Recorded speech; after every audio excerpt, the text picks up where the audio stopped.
अयोध्या में 22 जनवरी 2024 को प्रभु श्रीरामलला का दिव्य भव्य प्राण प्रतिष्ठा का समारोह संपन्न हो जाने के बाद पूरे देश का वातावरण राममय है और स्वाभाविक रूप से भारतीय राजनीति भी इस राममय वातावरण से अछूती नहीं है। इसी राममय वातावरण के मध्य संसद व कई विधानसभाओं के बजट सत्रों का आयोजन हो रहा है, किंतु चर्चा बजट की कम और रामराज्य की अधिक हो रही है। जिन विधानसभाओं में राजनीतिक कारणवश राम मंदिर के समर्थन में चर्चा नहीं हो पा रही है, वहां विरोध में बैठकर भी भारतीय जनता पार्टी के विधायक जय श्री राम का नारा लगाकर वातावरण को राममय बन रहे हैं और देश में रामलहर को तीव्र कर रहे हैं। बंगाल की विधानसभा में भारतीय जनता पार्टी के विधायकों ने जय श्री राम का नारा लगाया, जबकि मुख्यमंत्री ममता बनर्जी ने इस पर कड़ी आपत्ति जताई। वहीं दूसरी ओर अरुणाचल प्रदेश के मुख्यमंत्री पेमा खांडू जी अपनी कैबिनेट सहयोगियों व विधायकों के साथ रामलला के दर्शन कर अभिभूत हो गए। रामलला का जादू ऐसा है कि हिंदुत्व व राम मंदिर आंदोलन के धुरविरोधी रहे लोग जो कहा करते थे कि अयोध्या में विवादित स्थल पर शौचालय और अस्पताल बनना चाहिए, वो भी सपरिवार राम मंदिर दर्शन के लिए आ रहे हैं। इसे दिल्ली के मुख्यमंत्री अरविंद केजरीवाल के उदाहरण से समझे, जो कहा करते थे कि उनकी नानी कहती है कि वहां राम मंदिर नहीं बनना चाहिए। अब अपने परिवार व पंजाब के मुख्यमंत्री भगवंत मान के साथ जनता की आंखों में धूल झोंकने के लिए प्रभु श्रीराम के दर्शन करने के लिए अयोध्या पहुंच गए। वहीं पश्चिमी उत्तर प्रदेश में वर्चस्व वाली पार्टी राष्ट्रीय लोकदल के विधायक मुख्यमंत्री योगी आदित्यनाथ के साथ बस में बैठकर रामलला के दर्शन करने चले गए और फिर पूर्व प्रधानमंत्री स्वर्गीय चौधरी चरण सिंह को भारत रत्न सम्मान मिलने से गदगद राष्ट्रीय लोकदल नेता जयंत चौधरी ने सपा गठबंधन से नाता तोड़कर बीजेपी गठबंधन में सम्मिलित होने की भी घोषणा कर दी। अयोध्या में रामलला के प्राण प्रतिष्ठा समारोह और इससे पूर्व माननीय उच्चतम न्यायालय के राम मंदिर पर ऐतिहासिक निर्णय के बाद भूमि पूजन समारोह का बहिष्कार और अब संसद तथा राज्य विधानसभाओं में राम मंदिर पर प्रस्तावों का विरोध करके विपक्ष ने ये सिद्ध कर दिया है कि मुस्लिम तुष्टीकरण में आकंठ डूबे विपक्ष को अयोध्या में दिव्य राम मंदिर स्वीकार नहीं है और उसके मन में एक गहरी पीड़ा भरी हुई है। विपक्ष ने राम मंदिर की प्राण प्रतिष्ठा का बहिष्कार किया और फिर उसके बाद संसद और विधानसभा में जिस भाषा का प्रयोग किया उससे संपूर्ण सनातन समाज आहत है।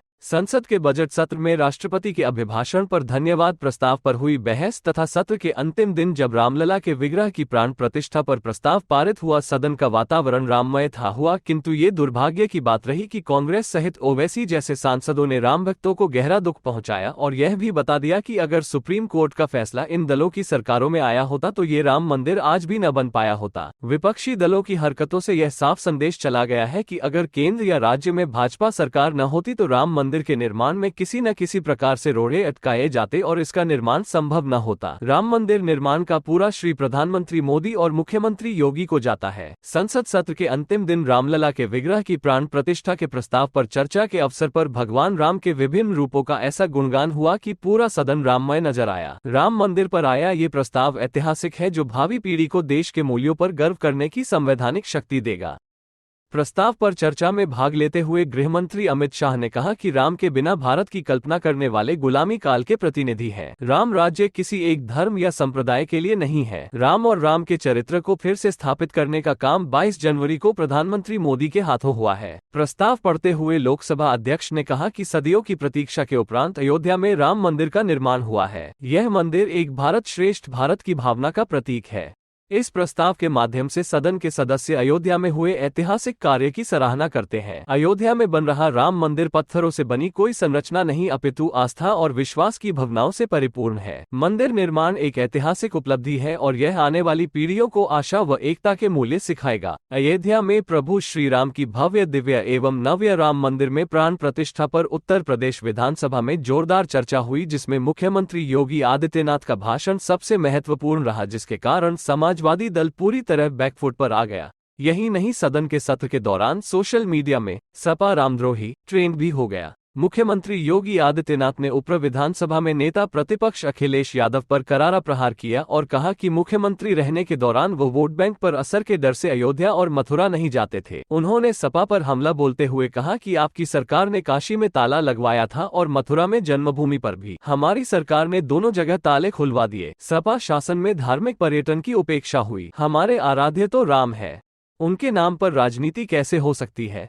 उत्तर प्रदेश सरकार ने 2017 में अपना पहला बजट प्रभु श्रीराम को साक्षी बनाकर प्रस्तुत किया था। अब 8वां बजट प्रस्तुत करने का अवसर रामलला की प्राण प्रतिष्ठा के बाद हुआ है, जो राम राज्य को समर्पित है। सदन के नेता के विपरीत नेता प्रतिपक्ष अखिलेश यादव के बयान में उनकी राजनीतिक मजबूरियां साफ दिखाई पड़ी है। स्पष्ट दिख रहा था कि वे अयोध्या में एयरपोर्ट, रेलवे स्टेशन व मेडिकल कॉलेज आदि बनने से खुश नहीं है और इसीलिए आरोप लगा रहे हैं कि अयोध्या में सबसे बड़ा जमीन घोटाला हुआ है। ये समाजवाद की विकृत मानसिकता का उदाहरण है। रामलला की प्राण प्रतिष्ठा के साथ ही प्रधानमंत्री नरेंद्र मोदी ने विकसित भारत और मुख्यमंत्री योगी आदित्यनाथ ने हिंदुत्व की एक ऐसी लहर चला दी है कि विरोधी पस्त है। उत्तर प्रदेश विधानसभा में मुख्यमंत्री का भाषण राजनैतिक, सामाजिक व आर्थिक क्षेत्रों में दूरगामी प्रभाव वाला है। मुख्यमंत्री ने ज्ञानवापी व मथुरा, वृंदावन को लेकर जो संदेश दिया है उसका भी दूरगामी संकेत मिल रहा है। 7 फरवरी 2024 को योगी जी ने अपने भाषण में समाजवाद के पीडीए के नारे को भी ध्वस्त कर दिया है। उन्होंने विपक्ष से पूछा कि